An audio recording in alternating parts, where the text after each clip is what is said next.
আচ্ছা, এটা কি সত্যি যে আগের তুলনায় এখন ছেলেদের বাবা হওয়ার সক্ষমতা দিন দিন কমে যাচ্ছে? গবেষণা হয়েছে বাইরে, ওরা কিন্তু বলছে মোর দেন 50% কজ হাজবেন্ডের কারণে কিন্তু একটা কাপল বাবা মা হতে পারছে না।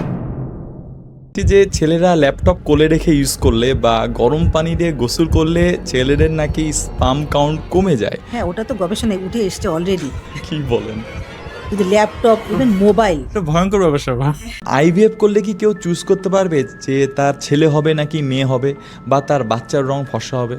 ফর্সা করা তো বলা সম্ভব না, কিন্তু ছেলে মেয়েটা বলা সম্ভব। প্রেগনেন্সির সময় বলে চা কফি খেলে বাচ্চা কালো হয়, এটা কি সত্যি? বিশেষ করে যারা আনমেড মেয়েরা তো এগ ফ্রিজিং এর জন্য অলরেডি অনেকে করেছেন। Unmarried মেয়েরা? হ্যাঁ, আনমেড মেয়েরা, ইয়াং জেনারেশন যারা আছে এখন ফিউচারে ওরা বাবা মা হবে, জি জি জি। ওরা কিন্তু সিম্পল একটা ব্লাড টেস্ট করে দেখে নিতে পারে ওদের কি কন্ডিশন। ম্যাম, ওই টেস্টের নামগুলো একটু বলে দেন। আপনি যদি স্টুডেন্ট হন, মডার্ন লাইফস্টাইল ফলো করেন বা ফিউচার নিয়ে সচেতন হন, তাহলে আজকের এই ডিসকাশন আপনাকে অবাক করবে। কারণ আজকে আমরা এমন কিছু বিষয় নিয়ে কথা বলবো যা অনেকে লজ্জায় ওপেনলি ডিসকাস করে না। আর এই সব কিছু নিয়ে কথা বলার জন্য আমাদের মাঝে আছেন বাংলাদেশের one of the best fertility specialist doctor Hasnahena Parvin ma'am. আর আমার বিশ্বাস আজকের এই ডিসকাশন অনেকের উপকার আসবে। Hello doctor Hasnahena Parvin ma'am, welcome জানাই Novesta pharma presents ask the এক্সপার্টের এই স্পেশাল এপিসোডে। থ্যাংক ইউ আমাকে এই প্রোগ্রামটাতে ডাকার জন্য। সো আমার প্রথম কোশ্চেন হচ্ছে যে আমাদের দেশে যখন কোনো দম্পতির বাচ্চা হয় না, তখন দেখা যায় যে 100% দোষ মেয়ের উপরই চাপিয়ে দেওয়া হয়। তাহলে ছেলেদের কি কোনো দোষ থাকে না? আর এর অ্যাকচুয়াল সত্যটা কি? না, আসলে ব্যাপার হলো যেরকম এটা আগে একটা মিথ ছিল যে সবাই ভাবতো যে মানে বাচ্চা না হওয়া মানে মেয়েদের সমস্যা, কিন্তু এখন জি। দিনে দিনে এটা চেঞ্জ হয়েছে। তো এখন যে গবেষণা যে রিপোর্টে এসছে সেটা বলে যে টোটাল যদি আমরা এটাকে পার্সেন্টেজ করি, তাহলে এখানে মেয়েদের সমস্যা হচ্ছে 30% প্রবলেম মেয়ের কারণে একজন বাবা হতে পারছেন না। সেরকম হচ্ছে পুরুষের হচ্ছে 30%, আর 20% হচ্ছে মানে বোথ, মানে হাজব্যান্ড ওয়াইফ বোথ পার্টনারের প্রবলেম, আচ্ছা তার আচ্ছা জন্য আচ্ছা। প্রেগনেন্সি আসছে না। আর 20% হচ্ছে যে কোনো রিজন নাই, উইদাউট রিজনই দেখা যাচ্ছে যে ওনারা বাবা মা হতে পারছেন না। পার্সেন্টেজটা হলো 30-30, both husband and the so wife. বলতে গেলে মানে 50-50 ব্যাপারটা এরকম। একদম 50-50। তাহলে এখানে আসলে কার বেশি কার কম এটা আসলে একদমই, ওটা যে আগে যে ভুল জি জি ধারণাটা, জি এটা জি। টোটালি ভ্রান্ত ধারণা। আচ্ছা, এটা কি সত্যি যে আগের তুলনায় এখন ছেলেদের বাবা হওয়ার সক্ষমতা দিন দিন কমে যাচ্ছে? না, সেটা কিন্তু আসলে শুধু আমাদের দেশের, সারা ওয়ার্ল্ডেই কিন্তু ব্যাপারগুলো হচ্ছে। তা নাম্বার ওয়ান যদি বলি আমরা, সেটা হলো আমাদের এখন এনভায়রনমেন্ট অনেক ধরনের চেঞ্জ আসছে। জি। এনভায়রনমেন্টাল চেঞ্জের কারণে আমাদের ফুড হ্যাবিট, আমাদের লাইফস্টাইল, এর কারণে কিন্তু ছেলেদের যে সিমেন অ্যানালাইসিস যে রিপোর্টটা, ওদের স্পার্মের রিপোর্টগুলো কিন্তু আজকাল আমরা অনেক বেশি খারাপ পাচ্ছি। এবং এটা নিয়ে অনেক গবেষণা হয়েছে বাইরে, ওরা কিন্তু বলছে মোর দেন 50% কজ হাজবেন্ডের কারণে কিন্তু একটা কাপল বাবা মা হতে পারছে না। আচ্ছা আচ্ছা। এবং দেখা যাচ্ছে যে একটা হাজবেন্ডের ক্ষেত্রে যে প্রবলেমটা, সেই প্রবলেমটা কিন্তু দিনে দিনে অনেক বাড়ছে। এবং আমরা কিন্তু আমাদের ক্লিনিকে, আমাদের চেম্বারে হিউজ পেশেন্ট পাচ্ছি যেখানে হচ্ছে যে হাজবেন্ডের কারণে কিন্তু এই কাপলটা মানে ওরা বাবা মা হতে পারছে না। তো এটা কিন্তু খুব বার্নিং ইস্যুস এখন নাওয়াডেজ। অনেক ছেলেরা ম্যাম যে জিমে যাচ্ছে, যে অনেক কিছু সাপ্লিমেন্ট নিচ্ছে, সেগুলো কি মানে affect সেটা হয়, করে? অনেকে স্টেরয়েড নিচ্ছে অনেকের জি। মাসেল দেখানোর জন্য, হ্যাঁ, হ্যাঁ, জি, জি, জি। সেটাও কিন্তু স্পার্মের কোয়ালিটিকে খারাপ করছে। আমি অনেক সময় শুনেছি যে ছেলেরা ল্যাপটপ কোলে রেখে ইউজ করলে বা গরম পানি দিয়ে গোসল করলে ছেলেদের নাকি স্পাম কাউন্ট কমে যায়, এটা কি সত্যি? হ্যাঁ, ওটা তো গবেষণায় উঠে এসছে অলরেডি। কি বলেন? গবেষণা উঠে এসছে অলরেডি যে যদি ল্যাপটপ ইভেন মোবাইল, এটা ভয়ঙ্কর ব্যাপার স্যাপার। ভয়ের কাজটা একটু মেনটেন করলে হয়। এটা আসলে আচ্ছা এখন ল্যাপটপ, তারপর মোবাইল, পকেটে মোবাইল আচ্ছা। রাখছে, হুম হুম। হট এনভায়রনমেন্টে কাজ করছে, টাইট জিন্স পরছে, ওকে। ওগুলোতে যেটা আচ্ছা। হয় কি যে ওদের স্পার্ম কাউন্টটা কিংবা স্পার্মের কোয়ালিটিটা একটু ফল করছে এটা থেকে। গরম পানি থেকে গোসল করা এটাও কি? ওটাও আমরা বলছি যে আসলে গরম পানিতে হ্যাঁ করতে পারি, সেটা হচ্ছে যে একটা worm water, not hot water. আচ্ছা। আর একটা আমরা অনেক পেশেন্ট কিন্তু আমরা এই অ্যাডভাইসটা করে থাকি, যখন কোনো একটা মানে ছেলেরা আমি দেখছি স্পামের কোয়ালিটি ভালো না, তখন ওদেরকে কিন্তু এই অ্যাডভাইস করা হয়ে থাকে এভরিডে উনি 10 মিনিটস উনি ওনার টেস্টিসটা একটু নর্মাল নর্মাল কিংবা ঠান্ডা পানিতে একটু ভিজিয়ে রাখবেন, এই অ্যাডভাইসটা করা হয়ে থাকে। আচ্ছা। তো it is important, very simple মানে টিপস, কিন্তু খুব ইম্পর্টেন্ট। ম্যাম, একটা জিনিস সাডেনলি মাথায় আসলো যে প্রেগনেন্সির সময় বলে চা কফি খেলে বাচ্চা কালো হয়, এটা কি সত্যি? একেবারে ভ্রান্ত ধারণা, একেবারে ভ্রান্ত ধারণা এটা। এটার সাথে কোনো সায়েন্টিফিক কোনো ব্যাখ্যাই নেই এটার সাথে। আচ্ছা। আরেকটা জিনিস থাকে ম্যাম যে প্রেগনেন্সির সময় অনেকে অনেক ফল খায়, যেমন ডাবের পানি, আম, কলা, এগুলো খেলে বাচ্চা ফর্সা হয়। তো না, না, এটা ওটার সাথে কোনো বৈজ্ঞানিক কোনো ব্যাখ্যা নেই। না, ও কোনো সায়েন্টিফিক কোনো ব্যাখ্যা নেই। আচ্ছা ম্যাম, 30 বছর হওয়ার পর মেয়েদের মা হওয়ার ক্ষমতা কি আসলেই কমতে থাকে? হ্যাঁ, না, ওটা তো আসলে গবেষণা হয়েছে। এটা সত্যি মানে আচ্ছা, এতে আচ্ছা, আচ্ছা। গবেষণায় পাওয়া গিয়েছে।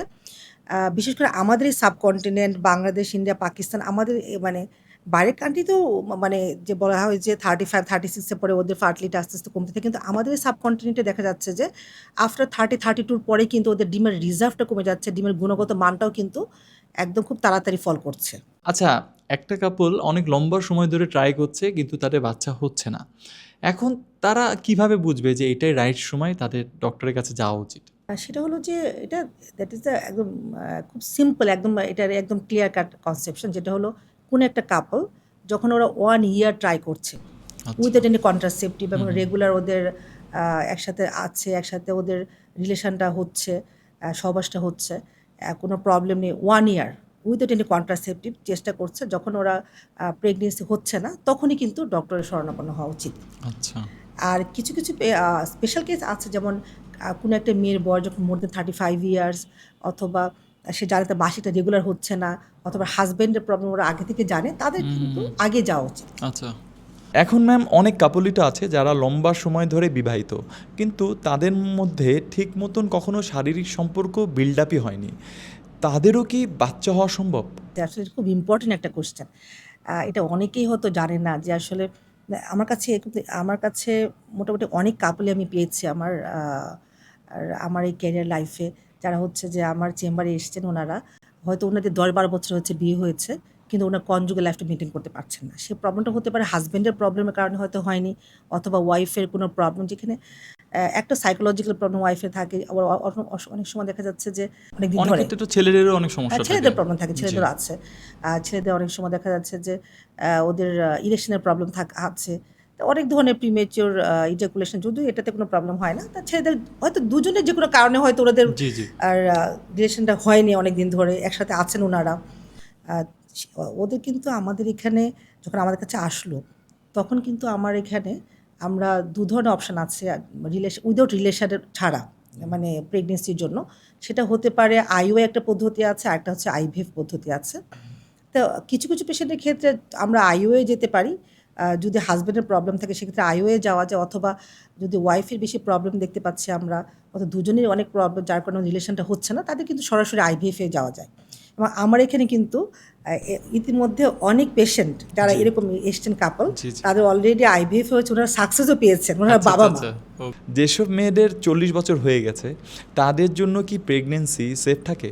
সেফ প্রেগনেন্সি আসলে এখানে যেটা হলো সেফ প্রেগনেন্সি ক্ষেত্রে যেটা বলছেন আপনি, সেক্ষেত্রে কিছু ধরনের প্রবলেম, যেমন ওর হাইপার টেনশন, ডায়াবেটিস, সে প্রবলেম তো জি, হতেই জি, পারে। জি, জি। অনেকে যারা বেবি এখনও হয়নি 40 ইয়ার্স, হ্যাঁ, অনেক হ্যাঁ। ট্রাই করছেন, তারা কিন্তু আমার কাছে আইভিএফ করতে আসছেন অনেকে। আচ্ছা। অনেকে আবার এরকম আমি পেয়েছি, অনেক পেশেন্ট হয়তো আর আগে ছেলে মেয়ে ছিল, কোনো কারণে অ্যাক্সিডেন্টে ছেলে মেয়ে মারা গিয়েছে। আচ্ছা। এরকম কিন্তু হিউজ পেশেন্ট আমার কাছে আসে যে আগে বাচ্চাটা মারা গিয়েছে, এখন উনি বয়স 40+, আচ্ছা। অথবা অনেকে দেখা যাচ্ছে 40+ বয়স, অথবা অ্যারাউন্ড 40 to 44, তাদের এখনও বেবি হয়নি, হয়তো লেট ম্যারেজ, কিংবা বাচ্চা অনেক চেষ্টা করে বাচ্চা হয়নি, তারা আমার কাছে আসেন। কিন্তু তাদের ক্ষেত্রে আসলে প্রথম ইভ্যালুয়েশন করতে হয় আদৌ ওনার ডিমের রিজার্ভ আছে কি না। আচ্ছা। সেই রিজার্ভ টেস্টটা আমাদের করতে হয়, যে সিম্পল একটা ব্লাড টেস্ট, যেটা হলো সিরাম এএমএইচ পরীক্ষা করতে হয়। আমি নিজে একবার হয়তো আলট্রাসোনোগ্রাফি স্ক্যান করে দেখিনি ওনার ডিম আদৌ আছে কি না। যদি থাকে আমরা বলি যে উনি আরামসে আইভিএফ করতে পারে। তো একটা মাথায় রাখতে হবে, যাদের বয়স 40-র উপরে, তাদের একটু ধৈর্য ধরে কয়েকটা বার কিন্তু আইভিএফ করে ওনার এগ কালেকশন করে ভ্রূণ তৈরি করে তারপর ওনার ট্রাই করতে হবে আর কি। উনি যদি চিন্তা করেন যে একবার আসবো আমি, একবার আইভিএফ করে সাথে সাথে সাকসেস হয়ে যাবে, তাহলে একটু কঠিন সাকসেস দেওয়াটা। আচ্ছা, আইভিএফ থেকে একটা জিনিস মনে আসলো যে গুড নিউজ একটা মুভি দেখেছিলাম, ওখানে আমরা দেখি যে দুইজন বাবার স্পাম অ্যাক্সিডেন্টলি এক্সচেঞ্জ হয়ে যায়। সো যা হয় যে একজনের বাচ্চা আরেকজনের কাছে চলে যায়। তো এরকম ভয়ঙ্কর জিনিস হওয়ার সম্ভাবনা আইভিএফ এ থাকে কিনা? না ওটা তো মুভি না, মুভি তো মুভি না। বাস্তবে সাধারণত এটা মানে আমাদের বাস্তবে যেটা আমরা কাজ করছি ক্লিনিকে সব ফার্টিলিটি সেন্টার, সেটা হওয়ার চান্সটা খুব কম। কারণ এখানে আমরা কিন্তু অনেক ধরনের উইটনেস, ডাবল উইটনেস থাকে। আমরা এখানে আমাদের পেপারস থাকে, কাগজ কলমে ওদের নাম্বারিং থাকে, ওদের আইডি থাকে, এবং আমাদের এখানে 4-5 জন একসাথে এমব্রিওলজিস্ট কাজ করছে, ওদের এগুলো ডাবল চেক হয়। সুতরাং সেই হওয়ার সম্ভাবনাটা একেবারেই নেই, সেটা নিয়ে একেবারেই ভয় পাওয়ার কিছু নেই। আর মুভিতে তো অনেক কিছু দেখানো হয়, সেটা আসলে বাস্তবে সেটা হয় না আসলে। তো মানে আমাদের মাথায় একটা জিনিস আছে যে আইভিএফ মানে এটা বড়লোকদের জিনিস। তো আপনার কাছে কি শুধু বড়লোকরাই আসে? না, না, বড়লোক আসলে এটা বাচ্চা তো সবাই চায় না। জি, জি, জি, জি, এখন হ্যাঁ। যে একজন মধ্যবিত্ত, যার নিম্ন মধ্যবিত্ত, যার রিচ পিপল, সবারই তো বাচ্চা দরকার। এখন সবাই কিন্তু অনেক সচেতন, বিশেষ করে এখন সোশ্যাল মিডিয়ার যুগে হ্যাঁ, সবাই হ্যাঁ। কিন্তু অনেক জানে আসলে কি করতে হবে, ডক্টরের কাছে আসছে ওরা। তো এটা খুব ইম্পর্ট্যান্ট একটা ব্যাপার। সব ধরনের পেশেন্ট আমরা পাই এবং আমরা কিন্তু হেল্প করার চেষ্টা করি। আর হ্যাঁ, এটা সত্যি কথা, যেটা হলো আইভিএফ এটা ব্যয়বহুল চিকিৎসা, কিন্তু আমরা যদি অন্যান্য দেশের সাথে আমরা কম্প্যারিজনে যাই, যেমন আমি লন্ডনে ট্রেনিং করেছি, ব্যাংককে ট্রেনিং করেছি, ওদের কিন্তু মালয়েশিয়াতে ওদের কিন্তু আইভিএফের যে কস্ট, হিউজ কস্ট, অনেক বেশি। তাদের তুলনায় কিন্তু আমাদের সে কম্প্যারিজনে অনেক কম খরচ। সেটা আমি বলব না যে আসলে অনেক বেশি আসলে খরচ, এবং শুধু রিচদের।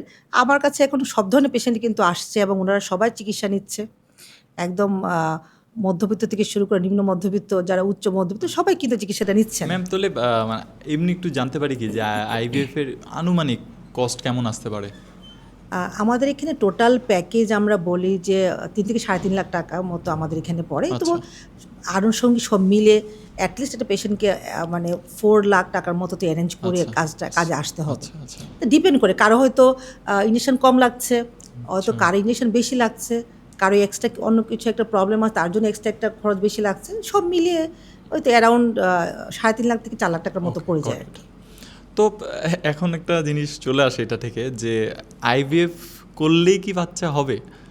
এটা আসলে কি বলবো, আমার প্রতিটা পেশেন্ট এসে আমাকে বলছে, ম্যাডাম এটাকে 100% গ্যারান্টি দিতে পারবেন যে বাচ্চা হবে? হ্যাঁ। তো এটা তো আসলে কখনো একজন হিউম্যান বিইং এর পক্ষে এটা সম্ভব না। আপনার কি মনে হয় যে একটা হিউম্যান বিইং এটাকে গ্যারান্টি দিতে পারবে? কোনো দিনই সম্ভব না। এখানে আইভিএফ এর ক্ষেত্রে আমাদের সারা ওয়ার্ল্ডে, আর আমি তো সেলফ আইভিএফ করি। সেলফ আইভিএফ মানে একেবারে হাজব্যান্ডের শুক্রাণু, ওয়াইফের ডিম নিয়ে আমরা যে ভ্রূণটা তৈরি করে ওয়াইফের গর্ভাশয়ে রাখছি, সেটাকে বলছে সেলফ আইভিএফ। সারা ওয়ার্ল্ডেই কিন্তু সেলফ আইভিএফ এর সাকসেস 40 to 50%। তা আমার এখানে এরকমই, এর চেয়ে বেশি কখনোই না। সো অনেক কাপলকে এখনও দেখি যে তারা আইভিএফ করতে পার্শ্ববর্তী দেশে যাচ্ছে এবং সেখানে লম্বা সময় ধরে থাকছে এবং ট্রিটমেন্ট নিয়ে আসছে। সো এই সময় এসেও কি তাদের দেশের বাইরে যাওয়ার কোনো দরকার আছে আইভিএফের জন্য? শুধু ইন্ডিয়া না, আমাদের এখান থেকে মালয়েশিয়া, তারপর হচ্ছে ব্যাংকক, তারপরে ধরেন অন্য অন্য দেশেও যাচ্ছে পেশেন্টরা আইভিএফ করানোর জন্য, চায়নাও যাচ্ছে আইভিএফ করানোর জন্য। তা আমার মনে হয় আমরা যদি সেলফ আইভিএফ এর কম্প্যারিজন করি, তা আমাদের দেশে যেরকম বাইরের কান্ট্রিতে কিন্তু একই রকম। কিছুক্ষণ আগে বলছিলাম 40 to 50%, কোনো কোনো সময় 60% আমরা পাই, এর চেয়ে বেশিও পাই। তা আমার মনে হয় ওই আইভিএফ এর জন্য বাইরে যাওয়ার কোনো প্রয়োজন নেই, ওনারা ইজিলি বাংলাদেশে সে কাজটা করে নিতে পারছেন। আচ্ছা ম্যাম, আইভিএফ করলে কি কেউ চুজ করতে পারবে যে তার ছেলে হবে নাকি মেয়ে হবে, বা তার বাচ্চার রং ফর্সা হবে? ফর্সা কালো তো বলা সম্ভব না, কিন্তু ছেলে মেয়েটা বলা সম্ভব। আচ্ছা আচ্ছা। যদিও এটা আমাদের দেশে এটা পসিবল না, আমাদের এখানে করা হয় না। যেটা হচ্ছে পিজিটি নামে একটা টার্ম আছে, পিজিটি, যেগুলো প্রি ইমপ্ল্যান্টেশন জেনেটিক টেস্টিং। তার মধ্যে আমরা যেটা করি কি, ভ্রূণ থেকে যেটা ভ্রূণ তৈরি করে আমরা আইভিএফ এর মাধ্যমে সেখান থেকে একটা বায়োপসি নেওয়া হয়। সেই বায়োপসিটা যখন যদি আমরা টেস্ট করি, সেটার মাধ্যমে বোঝা যায় ওটা XX না XY ক্রোমোজোম। যদি XX ক্রোমোজোম পাওয়া যায়, সেটা বায়োপসি করার পর তখন বোঝা যায় তার মেয়ে হবে। যদি XY পাওয়া যায়, ওই ডিএনএ তে টেস্ট করে, তাহলে সেটা বোঝা যায় ছেলে হবে।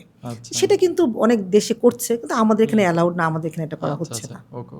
আচ্ছা ম্যাম, আমি এগ ফ্রিজিং নিয়ে একটা কোশ্চেন করতে যাচ্ছি যে আমি শুনেছি যে দেশের বাইরে মেয়েরা অনেকে এগ ফ্রিজিং করছে, স্পেশালি যারা এই মুহূর্তে বাচ্চা চায় না। আমাদের দেশেও কি এরকম সুযোগ আছে? ডেফিনেটলি আমার এখানে অলরেডি হচ্ছে, রেগুলারই হচ্ছে। এবং বিশেষ করে যারা আনমেড মেয়েরা তো এগ ফ্রিজিং এর জন্য অলরেডি অনেকে করেছেন। আনমেড মেয়েরা? হ্যাঁ, আনমেড মেয়েরা। বিশেষ করে দেখা যাচ্ছে যে অনেক মেয়েরা দেখা যাচ্ছে ক্যারিয়ারিস্ট মেয়েরা আছে, এরকম এক দুজনও করেছেন। তারা হয়তো এখন বিয়ে করতে চাচ্ছেন না, কবে করবে সেটা উনি জানেন না, তাই সেখানে কারণে উনি এগ ফ্রিজিং করেছেন। মানে দেখা যাচ্ছে তাদের বয়স হয়তো বা 25-এর ভিতর, না, 26-এর ভিতর না এরকম? আসলে এগ ফ্রিজিংটা করাই উচিত, কিন্তু এটা একটা টাইম লিমিটে করলে এটা সাকসেসটা ভালো হয়। সেটা হলো যে যদি উনি 28 থেকে 30 বা 32 এর মধ্যে একটা ফ্রিজিং করেন, তখন কিন্তু সাকসেসটা ভালো পাওয়া যায়। আচ্ছা, এ খুব ইম্পর্ট্যান্ট। আচ্ছা। 28 থেকে 32 অথবা আচ্ছা, 30 এর আচ্ছা। মধ্যে ওকে, এগ ওকে। ফ্রিজিংটা করতে পারলে। বিশেষ করে যারা আনমেড মেয়েরা। আর একটা তো বললাম যে ওই যেসব মেয়েরা ক্যারিয়ারিস্ট মেয়েরা, মানে এটাকে বলা হয় সোশ্যাল ইন্ডিকেশন।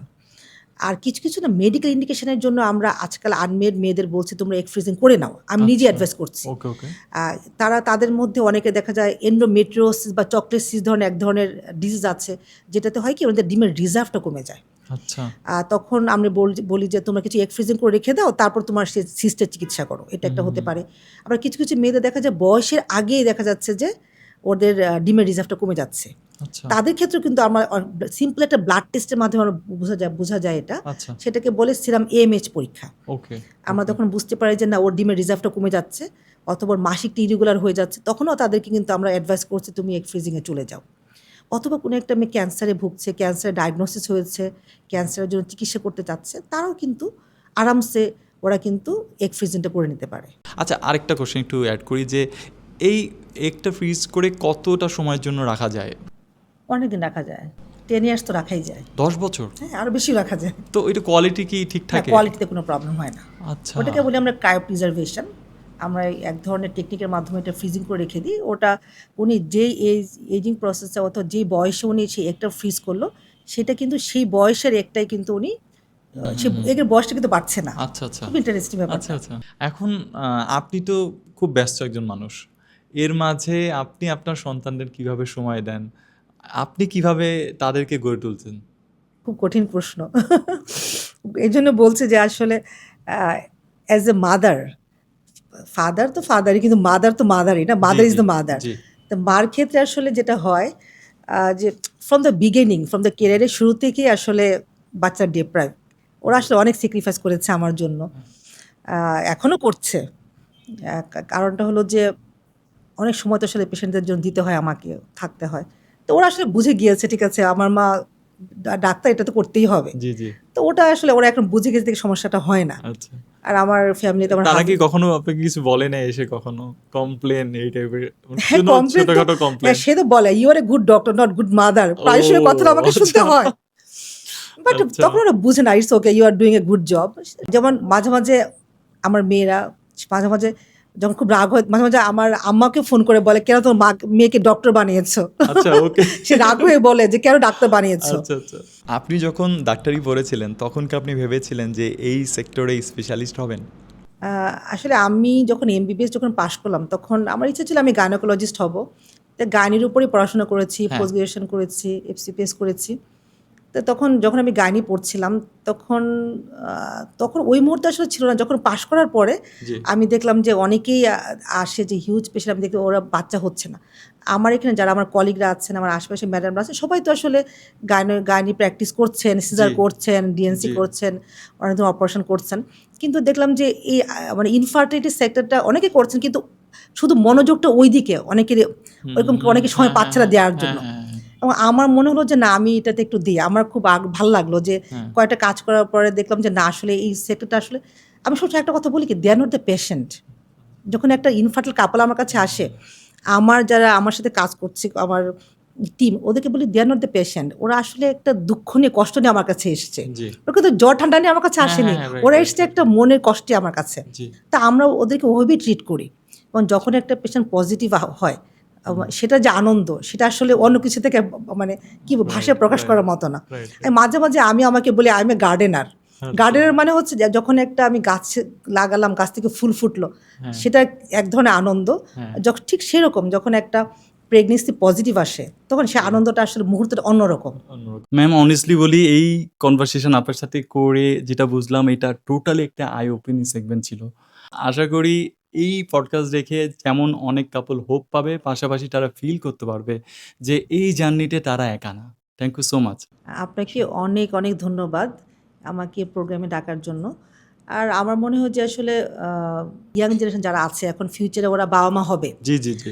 ডেফিনেটলি ওরা চায় যে একটা ফিউচার যারা বাবা মা হতে চায় তারা যদি বিশেষ করে যারা ইউনিভার্সিটিতে পড়ছে এখন 20 ইয়ার্স যে ছেলে মেয়েগুলো আছে, ওরা কিন্তু সিম্পল একটা ব্লাড টেস্ট করে দেখে নিতে পারে ওদের ডিম ওদের কি কন্ডিশন, ডিমের কি আচ্ছা, কন্ডিশন, ডিমের ওকে, ওকে। সেটা এএমএইচ পরীক্ষা, এন্টিমোলারিন হরমোন টেস্ট বলে আমরা, ওটার মধ্যে জেনে যেতে পারে কিন্তু ওর ডিমের রিজার্ভটা কেমন আছে। আচ্ছা। আর একটা ছেলেও কিন্তু আগেও দেখতে পারে অথবা বিয়ের কিছুদিন আগেও দেখে নিতে পারে সিম্পল একটা সিমেন অ্যানালাইসিস টেস্ট করে ওর শুক্রাণুর কন্ডিশনটা কি। ওকে। আমার যে সচেতনটা হওয়া উচিত, হলে হবে কি ওদের ফিউচারের এই ভয়ভীতিটা চলে যাবে যে বাবা মা হতে পারবে কি না। Right. Thank you so much ma'am. আপনাকে এত কিছু ক্লিয়ার করার জন্য এগেন অনেক ধন্যবাদ। আপনাকে অনেক অনেক ধন্যবাদ। আমার মনে হয় যে দর্শকরা যদি ওনারা এর মধ্যে কোনো প্রশ্ন থাকে ওনারা জি। আগে পরবর্তী সময় আপনার সাথে কন্ট্যাক্ট করে ওনারা যদি আমার সাথে কথা বলতে চায় জি, জি, আমি sure. নিঃসন্দেহে ওদের সাথে কথা বলে নেব ওনাদের সাথে। ধন্যবাদ ম্যাম।